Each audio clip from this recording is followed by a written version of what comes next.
जय हिंद साथियों, मैं आपका फ्रेंड विजय अपने YouTube channel IT technical power tip आपका स्वागत करता हूँ। फ्रेंड्स, अभी हम परसेंटेज कर रहे हैं मैथ्स में। तो मैथ्स में हमारा टॉपिक चला प्रॉफिट लॉस का, सॉरी माफ कीजिएगा, प्रॉफिट लॉस का हमारा टॉपिक चल रहा है। तो प्रॉफिट लॉस में हमारे क्वेश्चन चल रहा है। देखिए, क्वेश्चन हमने किया था प्रीवियस क्लास, उसके आगे क्वेश्चन को देखते हैं। एक महिला अंकित मूल्य पर 24% छूट के साथ एक कार खरीदती है।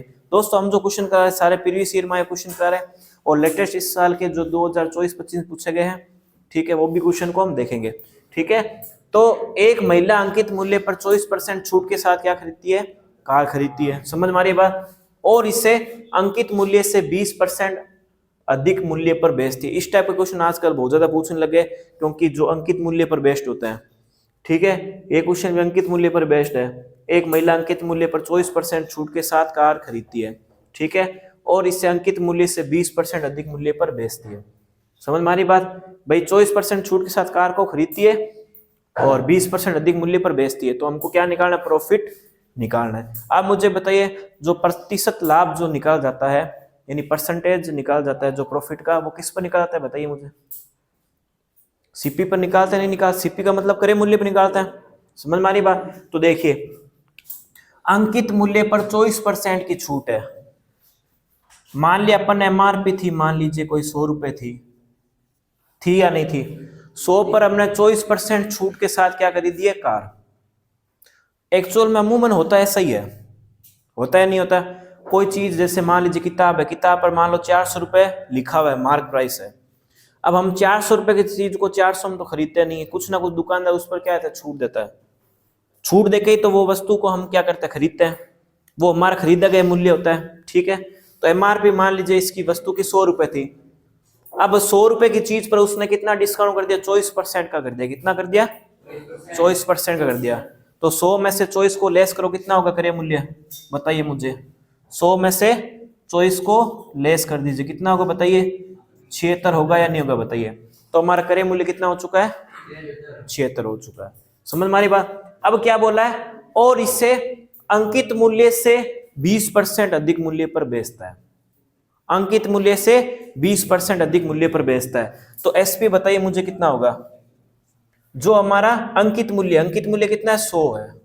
100 से 20% अधिक मूल्य पर बेचता है, यानी कि 120 पर बेचता नहीं बेचता? बताइए। तो 100 से 100 कटा कितना आया? 120। यानी हमारा सीपी कितना आ चुका है? क्रय मूल्य कितना आ चुका है? 76। और विक्रय मूल्य कितना आ चुका है? 120। तो ये बात समझ में आ रही नहीं आ रही? बताइए। इस टाइप का क्वेश्चन आजकल बहुत ज्यादा पूछने लगे, तो आपको ढंग से समझना है इन क्वेश्चनों को। अंकित मूल्य पर बेस्ड क्वेश्चन पूछने लगे हैं आजकल, तो ढंग से समझना है इनको। ठीक है, तो एमआरपी कितनी वस्तु की? बताइए। 100 रुपए थी। अंकित मूल्य यानी मार्क प्राइस होता है, मैंने पहले बता चुका हूं पहली क्लासों में। एमआरपी क्या होता है? वस्तु का मार्क प्राइस होता है। समझ में आ रही बात? सीपी वस्तु का क्रय मूल्य कितना है? तो ये बताया 24% डिस्काउंट है, तो कितना हुआ? 76। समझ में आई बात? उसके बाद बोला विक्रय मूल्य क्या है? विक्रय मूल्य अंकित मूल्य से 20% अधिक मूल्य पर है। विक्रय मूल्य क्या है? अंकित मूल्य से 20% अधिक मूल्य पर। क्या आवाज कर रहे हो? तो 100 इंटू 120 बटा 100 यानी कितना हुआ? 120। समझ में आई इतनी बात? यानी आपको सिर्फ क्रय मूल्य और विक्रय मूल्य निकालना है। अगर ये आपने ढंग से निकाल दे तो आपका आंसर आ गया। सीधी सी बात ये है। समझ में आई नहीं भाई? अगर अपना क्रय मूल्य विक्रय मूल्य ढंग से आ जाता है तो हम निकाल नहीं सकते? प्रॉफिट निकाल सकते हैं ना? तो हमारा क्रय मूल्य कितना आ चुका है? 76। और विक्रय मूल्य कितना आ गया? 120। तो हम क्या लिखते हैं? एसपी बटा सीपी तो लिखते हैं हमेशा, या नहीं लिखते? बताइए। तो सीपी हमारा कितना रुपए? 76 रुपए। और एसपी कितना है? 120 है या नहीं है? बताइए मुझे। यानी हमने कोई चीज 76 में खरीदी और 120 में बेच दी, यानी हमको प्रॉफिट हुआ।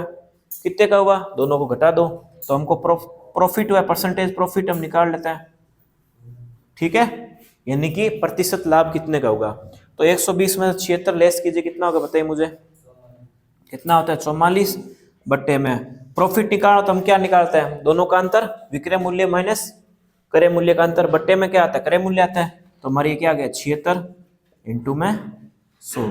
4 से काटा हमने इसको 11 बार, 4 से काटा हमने 19 बार, तो 1100 बट्टा 19 परसेंटेज इसका सही आंसर है। आप इसको पूरा डाटा को निकाल भी सकते हैं तो आपका पूरा आंसर आ जाए। तो समझ में आई बात या नहीं? मुझे बताइए कैसे निकालते हैं क्वेश्चन को।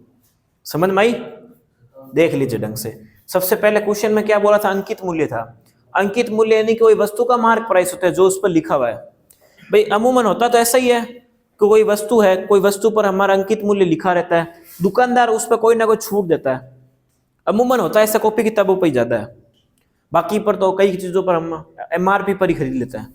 लेकिन अमूमन होता यूं है कि किताबें जो होती, किताबों को हम कुछ डिस्काउंट के साथ दुकानदार बेचता है। तो दुकानदार क्या करता है, मान लीजिए 100 रुपए कोई किताब है तो उस पर क्या कर देता है 76% की 24 की छूट कर देता। हमको वो वस्तु कितने मिली, 76 में मिली, तो हमने वस्तु कितने में खरीदी, 76 में खरीदी। विक्रय मूल्य क्या है, 20% अधिक मूल्य पर बेचता है, अंकित मूल्य से 20% अधिक मूल्य यानी कि 100 का 120% यानी कि 120। तो उसको मार्जिन कितने का मिला दुकानदार को, तो 76 में खरीदी और 120 में बेची, तो कितने का अंतर है, 44 का। 44 का अंतर किस पर है, 76 पर। 44 का अंतर किस पर है, 76 पर, इंटू 100। तो हम ऐसे निकालते। समझ में आई नहीं है बात सबको, बताइए सबको समझ में आया क्वेश्चन? तो ढंग से समझना है क्वेश्चन को, ऐसे क्वेश्चन बहुत पूछने लगे आजकल। तो अंकित मूल्य पर बेस्ड क्वेश्चन में आपको कोई समस्या है बताइए मुझे, कर सकते हो अब, हैं बताइए मुझे। अच्छा अगर आप लोग बोल रहे तो मैं ऐसा एक क्वेश्चन और दे देता हूँ आप लोगों को करने के लिए, करोगे ना, कोशिश करो। चलिए करते हैं ऐसा एक और क्वेश्चन। तो इस क्वेश्चन में डाटा चेंज कर रहा हूं, 15% छूट लिख दी मैंने, ठीक है, और अंकित मूल्य से मान लीजिए 10% अधिक मूल्य पर, ठीक है, डाटा चेंज किया है। वही सेम क्वेश्चन आप लोग करके बताइए कैसे होगा क्वेश्चन। ये मैंने इसलिए दोबारा दिया क्योंकि क्वेश्चन इस टाइप का आ सकता है आपका, आजकल ज्यादा आने लगे क्वेश्चन इस टाइप के, तो आप लोगों को प्रैक्टिस करनी है इस पर। बताइए मुझे कैसे होगा ये क्वेश्चन, करिए। डाटा मैंने चेंज कर दिया है, अंकित मूल्य पर 15% छूट दे दी है और अंकित मूल्य से 10% अधिक है मूल्य पर बेचता है। निकाल के बताइए कैसे निकलेगा। देखिए कैसे होगा, अंकित मूल्य एमआरपी कितना है, 100 रुपए, 100 रुपए है या नहीं है, 15% छूट है यानी 100 में 15 का छूट कितना होगा, 85 यानी 85 होगा। एसपी क्या बोला है, अंकित मूल्य से 10% अधिक है, यानी हमारा जो एसपी होगा वो अंकित मूल्य से, यानी हमारा 100 होगा। 100 से कितना परसेंट अधिक बोला है, 10% अधिक, यानी कि 110। निकाल लीजिए इसको, कितना हुआ, कितना आ रहा है 110, यानी कि एसपी बटा सीपी कितना आएगा, सीपी कितना आ रहा है 85 बट्टे में एसपी कितना है रुपए, बताइए 110 है या नहीं है। अब प्रॉफिट हो रहा है तो प्रॉफिट निकाल लेते हैं, 10 में 5 गया 5, ये बचा 10, 8 2 10, 25 बट्टा 85 इंटू 100, 5 से कटा 5 बार, 5 से कटा 17 बार, तो 500 बट्टा 17% इज दी करेक्ट आंसर। और आप निकालना चाहे इसको निकाल सकते हैं आगे, 3.29.41 आएगा, ठीक है। तो 29.41, 500 बटा 17 आगे, उसके बाद आप कैसे निकाल सकते हो आगे, ठीक है। तो क्वेश्चन निकाल सकते हो इस टाइप का जो भी है। अब बताइए कोई समस्या नहीं है, चले देख दोस्तों आगे क्वेश्चन को देखते हैं। एक व्यापारी अपने माल पर, है ये पहले वाले क्वेश्चन की तरह लेकिन थोड़ा सा इसमें डिफरेंस है। एक व्यापारी अपने मूल्य पर क्रय मूल्य से, एक व्यापारी अपने माल पर क्रय मूल्य से 25% अधिक मूल्य 25% अधिक मूल्य अंकित करता है और अपने ग्राहकों के बिलों पर 12% की छूट प्रदान करता है। उसके द्वारा अर्जित किया गया लाभ कितना होगा। क्वेश्चन पूछा गया एनटीपीसी में। देखिए क्वेश्चन कैसे करेंगे, क्रय मूल्य बोला है तो सीपी बताओ कितना होगा, माना 100 रुपए होगा नहीं होगा, तो क्रय मूल्य से 25% अधिक मूल्य अंकित करता है। अंकित कितना करता है, 25% अधिक करता है, किस पर, अंकित मूल्य करता है, ठीक है। किससे करता है, क्रय मूल्य की तुलना में करता है। तो क्रय मूल्य यानी कि हमारा एमआरपी हुआ, अंकित मूल्य सॉरी, अंकित मूल्य यानी हमको क्या निकालना है, एमआरपी। एमआरपी जो है क्रय मूल्य से 25% अधिक अंकित कर रहा है, यानी 100 में 25% अधिक यानी कि 125 बट्टे में 100, कितना हुआ 125 हुआ या नहीं हुआ, मुझे बताइए। हो गया ना, हो गया, ठीक है। अब हमको आगे ये बात ध्यान से देखने, देखिए अपने ग्राहकों के बिलों पर 12% छूट प्रदान करता है। 12% छूट प्रदान करता है, किस पर करता है, एमआरपी पे करता है। किस पर करता है, एमआरपी पर, एमआरपी पर करता है। इस चीज का ध्यान रखना है आपको, किस पर करता है? एमआरपी पर। तो एमआरपी पर कितने छूट देता है? 12% छूट, यानी कि 125 है, उस पर 12% छूट, यानी कि 88/100। ये बात आपको समझ में आई या नहीं, मुझे बताइए। एमआरपी पर कितने परसेंट छूट? 12% छूट। ये मैंने क्यों निकाला? ग्राहक के बिलों पर 12% छूट प्रदान करके तो कोई चीज बेचेंगे, ठीक है। तो ये आपका मान लीजिए ये आपका विक्रय मूल्य हो गया। तो किस पर? एमआरपी पर कितना परसेंट छूट दे रहा है? 12% की छूट। एमआरपी पर 12% की छूट। एमआरपी कितनी आई? 125। 125 पर 12 की छूट है, नहीं 12% छूट का मतलब कितना? 100 में से 12 घटाओ, कितना बचता है? 88। तो 125 इंटू 88/100, 25 से काटा 5 बार, 25 से काटा 4 बार, 4 से काटा 22 बार, कितना आएगा मुझे बताइए? 110। ठीक है। अब हमको वैसे सेम निकालना है, SP/CP। CP कितना है हमारे पास में? 100 रुपए। SP कितना है? 110। 100 से 110 हुआ, अंतर कितने का आ रहा है बताइए मुझे? 10 का अंतर आ रहा है। किस पर आ रहा है? 100 पर आ रहा है। यानी कि हमारा प्रॉफिट कितना होगा? 10% का प्रॉफिट है। कितने का प्रॉफिट है? 10% का प्रॉफिट है। समझ में आया नहीं है मुझे बताइए? दोबारा एक्सप्लेन कर देता हूं, देखिए। अपने माल पर क्रय मूल्य से 25% अधिक मूल्य अंकित करता है। तो क्रय मूल्य कितना मानना? 100। एमआरपी कितनी है? 100 पर 25% अधिक अंकित करता है। एमआरपी कितनी है? 100 पर 25% अधिक करता है, यानी 100 में 25% अधिक, यानी कि 125। कितना आएगा? 125/100, 125 आएगा।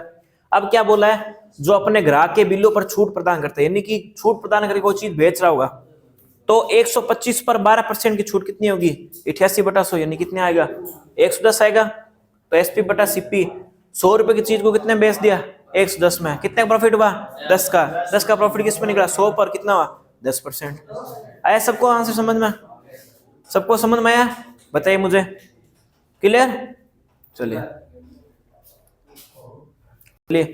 इसको एक बार और समझ लेते हैं, बच्चों की दिक्कत आ रही। देखिए, अपने माल पर क्रय मूल्य से 25% अधिक अंकित करता है। सबसे पहले क्वेश्चन को ढंग से पढ़ना है, उसी के बाद आपको आंसर देना है, ठीक है ना।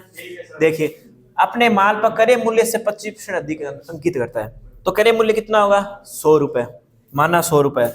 अब 25% अधिक अंकित करता है। अंकित का मतलब क्या होता है? एमआरपी। अंकित मूल्य का मतलब मैंने बताया था, एमआरपी होती है, एक फिक्स प्राइस होती है। तो एमआरपी कितनी है? क्रय मूल्य से 25% अधिक, यानी 100 में 25% अधिक, यानी कि 100 का 125 निकालना, कितना होगा? 125। अब क्या बोला है? अपने बिलों पर 12% की छूट प्रदान करता है। 12% की छूट किस पर निकालता है? तो इस पर निकालता है। किस पर? एमआरपी पर। तो 125 की छूट किस पर? 12% पर। कितनी होगी? 125 इंटू 88/100, कितना है? 110। समझ में आ गया? ये तो काट पाट तो सबको समझ में आ गई कैसे काटा हमने। अब हमको क्या हो रहा है? 100 रुपए की चीज 110 में बची, कितने का प्रॉफिट हुआ? 10 का। ये मैंने ढंग से इसलिए लिखा है ताकि समझ में आ जाए सबको। ये CP 100 है, CP नहीं क्रय मूल्य, SP नहीं विक्रय मूल्य। 100 की चीज को 110 में बेचा, कितने का प्रॉफिट हुआ? 10 का। 10 का प्रॉफिट किस पे हुआ? 100 पे हुआ। कितना परसेंट आएगा? 10%। ठीक है। देखिए आगे क्वेश्चन देखते हैं नेक्स्ट। यदि 33 मीटर का कपड़ा बेचने पर रानी को 11 मीटर कपड़े के विक्रय मूल्य के बराबर लाभ होता है। किसके बराबर लाभ होता है? विक्रय मूल्य के बराबर लाभ होता है। तो उसका लाभ प्रतिशत ज्ञात कीजिए। ठीक है ना, समझ मारी बात। लाभ परसेंटेज निकालना है, ये इसमें बोला है। इसको जो लाभ मिल रहा है किसके बराबर मिल रहा है? विक्रय मूल्य के बराबर लाभ मिल रहा है। तो आप एक बात बताओ मुझे, आपको क्वेश्चन देखने से क्या बात समझ में आ रही है कि विक्रय मूल्य कितना होगा आपके हिसाब से? बताइए। 33 रुपए का होगा या नहीं होगा? इसमें लिखा है कि 33 मीटर कपड़ा बेचा है, यानी विक्रय मूल्य कितना है? 33 है या नहीं? बताइए मुझे। 33 है या नहीं है? SP 33 है ना, साफ इसमें लिखा है। अब क्या बोल रहा है कि रानी को 11 मीटर कपड़े के विक्रय मूल्य के बराबर लाभ होता है। यानी हमेशा जो हम निकालते हैं, जो प्रॉफिट किस पर निकालते हैं? बताइए। क्रय मूल्य पर निकालता है। लेकिन इसको जो प्रॉफिट हो रहा है वो किस पर हो रहा है? विक्रय मूल्य पर हो रहा है। किस पर हो रहा है? विक्रय मूल्य पर। यानी आप सपोज कीजिए बात कि 33 मीटर उसने कपड़ा बेचा है और बेचने पर उसको कितने का प्रॉफिट मिल रहा है? 11 का प्रॉफिट मिल रहा है। वो किस पर मिल रहा है? वो विक्रय मूल्य पर ही मिल रहा है। समझ में आ गई बात या नहीं? तो 33 में से अब आपको अगर मान लीजिए इसमें क्रय मूल्य भी निकालना होगा, 33 में से आप 11 घटा दीजिए, कितना आया? 22। 22 आया नहीं है? आ गया ना 22।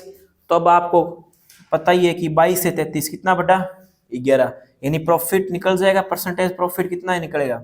33 से 22 घटाया कितना? 11 बटा 22 इंटू 100, 11 से घटा 2 बार, ये आएगा 50%। कितना आएगा? 50% का प्रॉफिट आ गया। समझ में आई ये बात? 33 तो विक्रय मूल्य था, 33 क्या था? विक्रय मूल्य था। और सीपी, ये जो मैंने सीपी जो निकाला है, क्या बोला है कि यहाँ पर विक्रय मूल्य के बराबर लाभ हो रहा है। आप इसको ऐसे भी याद रख सकते हैं, यहाँ पर विक्रय मूल्य, यहाँ पे भी क्या है आपका? बेचने वाला मूल्य है, और यहाँ पे भी कौन सा मूल्य है? बेचने वाला मूल्य, समान मूल्य है। यहाँ पे भी बेचने वाला मूल्य है और यहाँ पे भी बेचने वाला मूल्य है, तो दोनों बेचने वाला मूल्य, यानी कि अपन ने क्या कर दिया, इसको घटाया, 33 माइनस 11 करा, कितना है? 22। अब 22 से 33 कितना बढ़ा? 11। 11 की वृद्धि किस पर? 22 पर हुई है, इंटू 100, कितना है? 50%। समझ में आया सबको या नहीं है? बताइए, बताइए, सबको क्लियर है? ठीक है, हाँ 50। देखिए आगे नेक्स्ट क्वेश्चन करते हैं। चंद्रशेखर ने एक समान 12 वस्तुओं को, कितनी थी? 12 वस्तुएं थी, 12 एक समान वस्तु को कुल कितने बेचा है? 420 रुपए बेचा है। कितने बेचा है? 420 रुपए बेचा है, जिसमें उसे 7 वस्तु के क्रय मूल्य के बराबर हानि हुई है। 7 वस्तु के क्रय मूल्य के बराबर क्या हुई है? हानि हुई है। तो एक वस्तु क्रय मूल्य निकालना है हमको। क्वेश्चन पूछा गया रेलवे ग्रुप डी में, ठीक है? कैसे निकालेंगे? 12 समान वस्तु है, उसको कितने बेचा है? 420 में बेचा है, ठीक है? और 7 वस्तु के बराबर उसको क्या नहीं हानि हो रही है। तो बताइए मुझे कैसे निकालेंगे एक वस्तु का क्रय मूल्य? देखिए एसपी अपना कितना आएगा बताइए मुझे। एसपी तो लिखा हुआ है 12, सीपी कितना आएगा अपना बताइए? 7 वस्तु के क्रय मूल्य के बराबर हानि हो रही है। क्या हो रही है? 7 वस्तु के क्रय मूल्य के बराबर क्या हो रही है? हानि हो रही है। तो वस्तु वो कितनी बचेगी? 12 में से 7 की कितनी वस्तु बचेगी? 5 वस्तु बचेगी। कितनी बचेगी? 5 वस्तु बचेगी। समझ में आ रही बात? तो 12 में से 7 गया, ठीक है? क्योंकि हानि है तो आप घटा दीजिए, ठीक है? हानि हो रही है ना, हानि हो रही है तो घटा दीजिए। 12 में 7 गई, 5 वस्तु की हानि आ गई, यानी अपन क्या लिखते हैं? एसपी बटा सीपी लिखते हैं ना। तो कितनी है? 5 बटे में 12, 5 रुपए में खरीदी, ठीक है? अब देखिए 5 बटा 12, 12 बटा 5। अब एक बात बताइए, अगर हमेशा अपन क्या मानते हैं? 5 रुपए में खरीदी, 12 में बेची, तो क्या हो रहा है? लाभ हो रहा है। लेकिन यहाँ पर किसकी बात है? वस्तु की हो रही है। किसकी हो रही है? तो 5 वस्तु आपने क्या करी? खरीदी, बेच कितनी दी? 12, तो हानि हो गई ना आपको, हुई या नहीं हुई? समझ में आ गई बात? तो अंतर कितने का रहा है? 7 का रहा है ना अंतर इसमें, 12 और 5 के बीच में। तो 7 का अंतर, ठीक है ना अपना, कि 7 के बराबर हानि हो रही है, ठीक है? तो अपना आ गया। तो अपने बताइए मुझे कि 12 वस्तु का मूल्य कितना है? 420 है, तो 5 का कितना होगा? यानी कि अपने को एक का मूल्य निकालना है, यानी कि एक वस्तु क्रय मूल्य कितना होगा? 5 है, तो एक वस्तु क्रय मूल्य निकाल लीजिए। एक का मूल्य कितना होगा? तो 420 बटे में 5, कितना आएगा? 84। समझ में आ रहा है सबको? ऐसे आगे क्रय मूल्य, ये क्रय मूल्य एक वस्तु का है, ठीक है? समझ में आ रही बात? 12 बटा 5 एक वस्तु का क्रय मूल्य है। समझ में आई सबको बात? ये नहीं बताइए मुझे, है? एक वस्तु का है, ठीक है? दोबारा मैं एक्सप्लेन करता हूं क्वेश्चन। देखिए 12 एक समान वस्तु कितने बेचा? 420 में। आपको 420 को एक बार नहीं लेना, इसको साइड में छोड़ दो। एसपी कितना रुपए है? 12 रुपए। 12 क्या है अपना? विक्रय मूल्य वस्तु, सॉरी ये 12 वस्तु है, ठीक है? 12 वस्तु है, तो अपने को क्या बोला है? क्रय मूल्य के बराबर क्या हो रही है? हानि हो रही है। हानि क्या हो रही है? क्रय मूल्य के बराबर हानि है। तो सीपी अपना कितना है? 12 में से 7 गया, 5।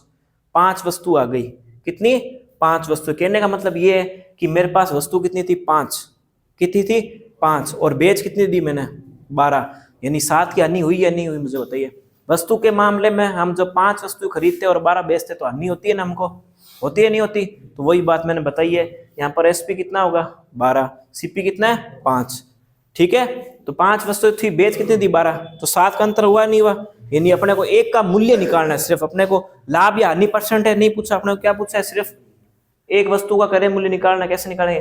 तो अपना 420 वस्तु 12 का कुल है, अपने को 5 का निकालना, तो कितना होगा? 84। एक वस्तु का आ गया, ये अपना जो है ना 5 ही एक वस्तु का है। समझ में आ गई बात या नहीं? बताइए मुझे, आ गई ना? ठीक है, तो इस तरीके से क्वेश्चन को करना है अपने को, ठीक है? कोई दिक्कत समझ परेशानी बताइए मुझे। ये 84 एक वस्तु का क्रय मूल्य है। एक वस्तु का क्रय मूल्य कितना है? 84।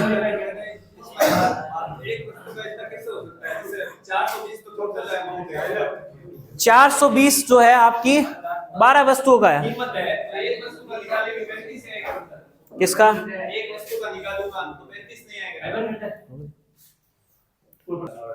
देखिए दोस्तों, ये जो 84 रुपए है, ये एक वस्तु का क्रय मूल्य है। अगर 5 का निकालें कितना आएगा?